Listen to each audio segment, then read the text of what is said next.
Kano ke katambi akasaasaanyiziddwa olunaku lw'eggulo k'abantu babiri ababadde ku pikipiki babwatuka emunyonyi eggulo okumpi ne Eklezia ya St. Andrew Kaggwa.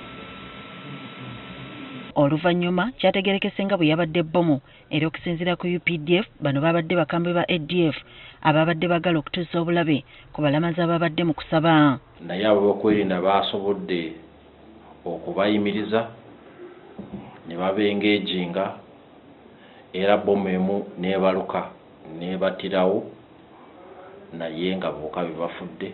Era ono yategeezezza nga bwe waliwo munnaabwe gwe babadde bakutte ennaku 2 emabega nga ye yabatemezzaako ku lukwe luno. Era nga tumuteebeza okubeera mutujju era mutujju wa ADF atuwadde information ennungi era ku information gye yatuwa yatuyambye nnyo okulaba nti tutaasa abantu leero. Kati oluvannyuma lw'okuwulira ebigambo bino ensonda enneekusifu zitutegeezezza nga ab'ebyokwerinda bwe baliko omuzigo ogumu gwe baasazeeko ekinawa Sero mu Katanga kyokka naye omukazi abadde agubeeramu tebamusanzeemu ne babategeeza nga bwe byekuusa ku butujju.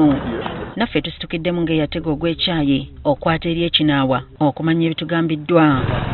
Tutuukidde wa ssentebe w'ekyalo kino Edward Lutayaga Akirawo n'atukulembera okututwala bino gye byabadde.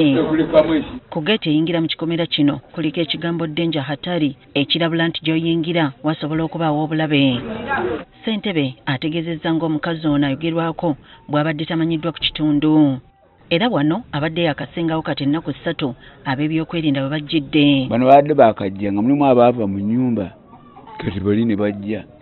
Naye muge tobalabaako mu feesi. Oluvannyuma lw'okumala ennaku 3-4 beekanze bwekanzi ng'ate be bateeberezebwa okuba abamenyi b'amateeka abalina ebintu ebyefaanaanyiriza nga bbo. Mbu mu nnyumba abadde abeeramu n'abasajja abalala 2 kyokka nga tomala gabalaba. Wasiga kubeerawo mu kyalo omwo naye ng'abaami 2 bajja buzzi.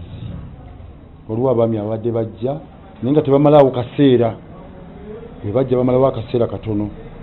Abaami abo abadde bajja nga bwe bagenda ate nga n'omukyala teyeewa nnyo bantu era abadde tabuuza nnyo bantu naye ng'omukyalo yeesabika omutwe n'aleka maaso gokka.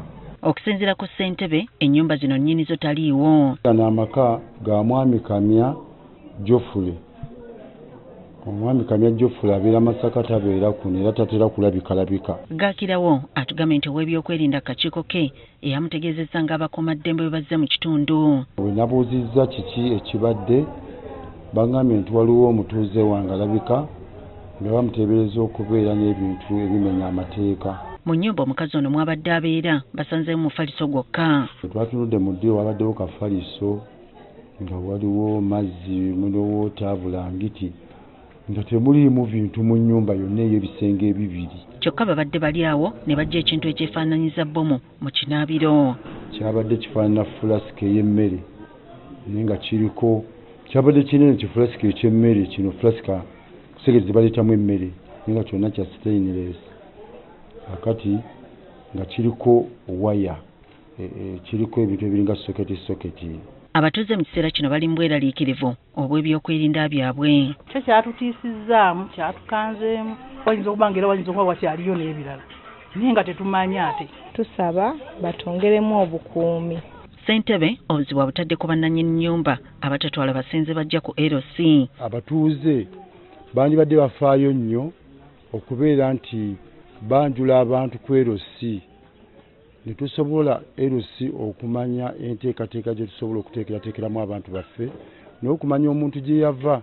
Mu kiseera kino ennyumba eno nkalu ng'okunoonyereza bwe kugenda mu maaso. Epiki tugizudde ng'eri mu mannya ga ayitwa Musana Yusuf naye tetunategeera oba Musana Yusuf y'abadde avuga n'afa oba muntu mulala.